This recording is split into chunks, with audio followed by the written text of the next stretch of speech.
Nas aulas passadas, nós vimos como encontrar o modelo cinemático direto. Nessa aula, falaremos um pouco sobre o modelo cinemático inverso. Mas para fazermos o contraste entre os dois modelos, vamos só relembrar como que a gente encontra o modelo cinemático direto. Nós temos um robô com N juntas, tal como esse daqui. As juntas podem ser rotativas ou prismáticas.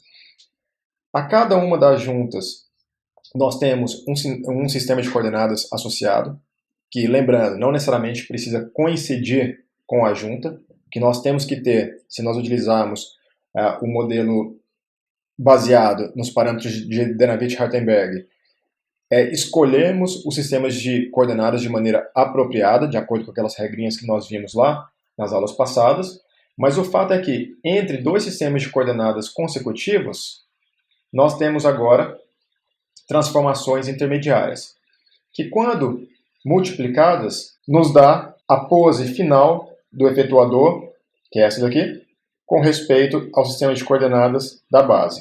Ou seja, nós queremos multiplicar essas transformações intermediárias para encontrarmos essa transformação final, que depende de Q, onde Q é o vetor que possui as configurações do robô, onde Q1 até Qn representam cada uma das juntas. No caso de juntas rotativas, QI se torna θI, e no caso de juntas prismáticas, QJ se torna DJ. Portanto, o modelo cinemático direto consiste em fazer esse mapeamento. Então, dado Q, esse vetor Q aqui, nós mapeamos nessa pose do efetuador. Quando falamos modelo cinemático inverso, queremos o contrário, né? Queremos partir daqui e encontrar este vetor. Ou seja, a partir da pose do efetuador com respeito ao sistema de coordenadas inercial, queremos achar o mapeamento que nos dá o vetor de configurações das juntas. De maneira um pouco mais formal, dada a matriz de transformação homogênea, que representa a pose do efetuador, nós queremos encontrar a solução ou soluções Q1 até Qn, que satisfaz ou satisfazem isso daqui, onde T0n, que está em função de Q1 até N, nada mais é que a multiplicação das N transformações intermediárias. A principal dificuldade relacionada com esse problema é que esta equação aqui resulta em 12 equações não lineares em N variáveis. Lembrem que a matriz H possui essa última linha aqui constante, temos um vetor de zeros com uma linha 3 colunas e um escalar 1. Portanto, o que varia são esses 12 elementos aqui da parte de cima. Sendo que cada um desses elementos da matriz de rotação e do vetor de translações está em função das N juntas. Então, quando nós pegarmos os elementos dessa matriz e desse vetor, tá, nós teremos que o termo na iésima linha, jésima coluna, que nós vamos denotar H e J, é uma função dessas N variáveis de juntas aqui. Logo, a solução fechada consiste em achar o valor da késima junta em função de todos os elementos aqui desse bloco matricial da parte de cima. Isso acontece porque se nós expandirmos essa matriz H aqui, vemos que todos esses termos aqui dependem do vetor de configurações Q. Ou seja, como a iésima variável adjunta aparece em cada um desses elementos aqui, dessas três primeiras linhas, o que acontece é que quando nós quisermos isolar essa junta em particular, que digamos seja a junta QK, ao isolá-la, ela será dependente de todos os elementos dessa matriz aqui. E a mesma coisa, para qualquer junta que nós quisermos isolar, nós teremos que colocá-la em função desses elementos da matriz de transformação homogênea. Ou seja, é um problema bastante difícil. Uma maneira de mitigar esse problema é de fazer o que nós chamamos de desacoplamento cinemático, que pode ser sempre realizado se as três últimas juntas se intersectarem em um ponto, a chamada junta esférica. cujo modelo cinemático direto nós já vimos em aulas passadas. Se nós conseguirmos utilizar uma junta esférica, né, ou punho esférico, o problema pode ser separado, então, na cinemática inversa de posição e cinemática inversa de orientação. Nós vamos resolver parte do problema de cinemática inversa, ou seja, para algumas juntas, apenas utilizando a informação de orientação do efetuador, e para outras juntas, nós utilizaremos apenas a informação de posição do efetuador. Portanto, R e O, que são a matriz de rotação e o vetor de translação do efetuador com respeito à base, são os dados do problema. É a partir desses dados que nós vamos encontrar os valores das juntas, né? Nós vamos utilizar, então, essas duas coisas para encontrar os valores de conjuntos de juntas diferentes. E, usualmente, nós trabalhamos com apenas 6 juntas, porque caso tenhamos mais do que 6 juntas, nós temos infinitas soluções. Portanto, o problema fica muito mais difícil do ponto de vista de cinemática inversa. E, além disso, mesmo que nós tenhamos apenas 6 juntas, não necessariamente nós vamos ter apenas uma única solução. No caso de sistemas não lineares, pode ser o caso que nós tenhamos um número finito de soluções que seja maior do que 1. Só que não se preocupe, mais para frente, quando nós trabalharmos com a parte de controle cinemático, nós vamos resolver o problema de posicionamento e orientação do efetuador do nosso robô para um robô com um número arbitrário de juntas. Então, apesar dessa técnica aqui de cinemática inversa ser um pouco mais limitada a robôs com 6 graus de liberdade, quando estivermos trabalhando com controle cinemático, nas próximas aulas, nós utilizaremos robôs arbitrários e, portanto, trataremos do caso mais geral. A ideia do desacoplamento cinemático é muito simples. Como as 3 últimas juntas constituem uma junta esférica, o movimento dessas 3 juntas aqui não alteram este ponto. Vejamos o seguinte, vamos dar uma olhada com atenção nessa junta esférica. Se vocês se lembram das aulas passadas, todos os sistemas de coordenadas possuem origem coincidente e elas estão aqui onde eu estou marcando para vocês. Então o eixo Z da sexta junta passa por aqui, o eixo Z da quinta junta passa por aqui e o eixo Z da quarta junta passa por aqui. Ao mexermos essa junta, claramente esse ponto não muda. Ao mexermos essa junta, a mesma coisa. E a mesma coisa para essa, pelo simples fato de que quando fazemos uma rotação qualquer, pontos que estão em cima do eixo de rotação não saem do lugar. Portanto, se nós temos os 3 eixos de rotação coincidentes e passando por esse ponto aqui, né, este ponto não vai sair do lugar quando eu fizer a rotação dessas 3 juntas. Sendo assim, nós vamos considerar 2 informações importantes aqui. Uma delas é esse vetor, que nada mais é que o vetor de translação que nos dá a posição do efetuador com respeito à base. Tá? Lembre-se que a matriz H06 vai ser uma matriz composta por uma matriz de rotação mais um vetor de translação. Só que aqui nós estamos usando a notação do Spong e ao invés de chamar de P006, estamos chamando de O006. Essa é a única diferença. Então, este daqui é o ponto que indica a posição do efetuador com respeito à base, e este ponto é o ponto que indica o centro da junta esférica. Tá? E D6 é aquele parâmetro que vem lá da tabela de Denavich-Hartenberg, que indica o deslocamento ao longo de Z5, que faz com que o sistema de coordenadas 5 vire o sistema de coordenadas 6, que está aqui no efetuador. Portanto, no desacoplamento cinemático, a ideia é que nós utilizemos esta posição aqui para achar a configuração das 3 primeiras juntas, e a partir dessa informação, encontrarmos essa matriz de rotação e a utilizarmos para encontrar o valor dessas três juntas. Ou seja, este vetor está relacionado com esse, que vai ser utilizado para achar o valor dessas três juntas. Daí, então, nós vamos utilizar a matriz de rotação do efetuador para achar o valor dessas três juntas. Vamos considerar a tabela Dynavit-Rattenberg para esse robô.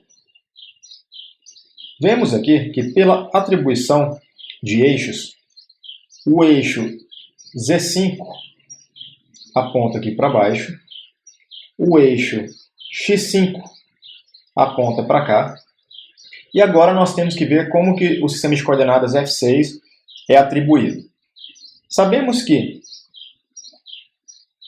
a transformação do sistema de coordenadas 5 para o sistema de coordenadas 6 é indicada nessa sexta linha aqui, onde a variável adjunta é θ6, ela é rotativa, então é θ6 asterisco. Portanto, para fazer com que o sistema de coordenadas 5 vire o sistema de coordenadas 6, podemos fazer uma rotação aqui em torno de Z5, de θ6 asterisco. E depois que fizermos essa rotação, podemos fazer um deslocamento de D6 ao longo de Z5 também. Como α6 e A6 são iguais a zero, não existe deslocamento ao longo de x e nem torção em torno de x. Então nós sabemos que, do ponto de vista do nosso sistema aqui, dado pelos parâmetros de Dynavit-Rattenberg, o eixo Z com certeza está aqui, mas o eixo X pode estar apontando para qualquer ponto aqui nessa circunferência. Mas nós vamos ver que isso não importa. Tá? Nós vimos que esse vetor O aqui é dado pela soma desse vetor mais esse vetor. Este vetor aqui é o que nós queremos encontrar. O nada mais é do que a posição aqui do sistema que está no efetuador com respeito ao sistema de coordenadas inercial. R é a matriz R06, ou seja, é a orientação do efetuador com respeito a esse sistema de coordenadas também inercial. Uma coisa que é importante é o seguinte: esse deslocamento de D6 aqui é ao longo de Z5. Então, este vetor é o vetor Z5. Só que nós sabemos que para fazer essa soma deste vetor com este vetor, ambos têm que estar expressos em relação ao mesmo sistema de coordenadas. Que aqui nós estamos utilizando o sistema de coordenadas inercial, dado por esse índice aqui, esse sobrescrito. Só que para fazer a projeção desse vetor aqui, Z5, lá no sistema de coordenadas inercial, nós temos que fazer a pré-multiplicação pela matriz R05. Mas o que nós temos é a matriz R06. Essa é a matriz dada pelo problema. Então, o produto de Z5 por D6 indica esse deslocamento aqui, só que expresso no sistema de coordenadas F5. A pré-multiplicação pela matriz R faz com que, então, este vetor seja expresso aqui no sistema de coordenadas 0. E, portanto, nós podemos somar tudo. Tá? Então, a primeira coisa que nós vamos fazer é isolar esse termo. Então, isolando esse termo, este termo aqui passa para o outro lado da igualdade. Só que agora nós precisamos resolver esse problema de como fazer a projeção correta, uma vez que nós precisamos disso daqui, mas nós temos isso daqui. Nós temos R06. Ora, primeira coisa que nós sabemos é que essa rotação do sistema de coordenadas 5 para o sistema de coordenadas 6, ou seja, saindo do sistema de coordenadas 5, rotacionando ele até que ele fique com a orientação do sistema de coordenadas 6. Eu preciso, portanto, fazer uma rotação de θ6 asterisco em torno de Z5. Logo, como sabemos que a transformação R06 nada mais é que a transformação R05 vezes R56, pegamos essa rotação aqui e substituímos no lugar de R56 para nos dar essa expressão aqui. Agora o que nós precisamos fazer é realizar essa operação aqui. Então nós temos aqui D6 vezes R06 vezes Z5. Ora, temos então D6 vezes R05 vezes a rotação de θ6 asterisco em torno de Z5, né? Porque nós substituímos R06 por essa expressão aqui. E então, multiplicamos por Z5. Só que notem o que nós estamos fazendo aqui. Nós estamos fazendo a rotação de um ponto que está em cima de Z5. Então, se nós pegarmos esse Z5 aqui, que é esse vetor, 0, 0, 1, ele coincide com o eixo de rotação. O que significa que, quando eu fizer essa rotação, este ponto aqui, este eixo, ele não sai do lugar, porque ele está coincidindo com o eixo de rotação. Todos os pontos que estão em cima do eixo de rotação associado com essa matriz aqui, não saem do lugar quando eu faço a rotação. Tá? Portanto, esse produto aqui nos dá Z5, e, portanto, o que sobra é D6, R05, Z5. Ou seja, isso daqui é igual a isso daqui. Como nós precisamos justamente de ter a matriz R05, e nós sabemos que isso daqui é igual a isso daqui, portanto, nós podemos utilizar a matriz R06 para fazer essa projeção aqui. Tá? Pegando os valores explícitos desse vetor aqui, né, então as coordenadas relacionadas a esse vetor são dadas por xc, yc, zc, são as coordenadas deste ponto aqui. As coordenadas deste ponto aqui são dadas por isso aqui.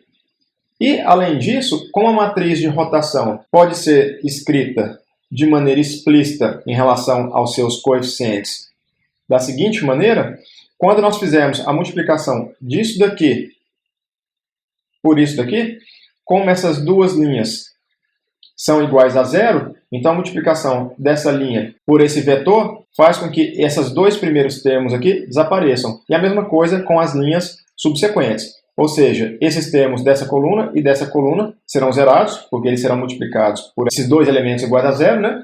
E o que vai sobrar do produto disso daqui com isso daqui é essencialmente esse vetor coluna. Ao multiplicarmos por D6, nós temos essa expressão aqui. Portanto, as coordenadas do centro da junta esférica serão dadas pelas coordenadas da origem do sistema de coordenadas, que está rigidamente acoplado ao efetuador, menos D6 vezes a última coluna dessa matriz de rotação, tá? Que é a matriz de rotação que nos dá a orientação do efetuador com respeito à base. Ou seja, essa informação é dada, vem da orientação do efetuador com respeito à base. Isso daqui vem da posição da origem do sistema de coordenadas do efetuador com respeito à base. D6 vem da tabela de Navier-Hartenberg, então a gente já sabe a priori. Então, com isso daqui, nós achamos isso daqui.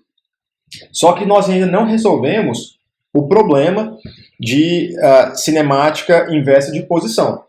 O que nós vamos fazer é utilizar essa informação para encontrar geometricamente a configuração dessas primeiras três juntas.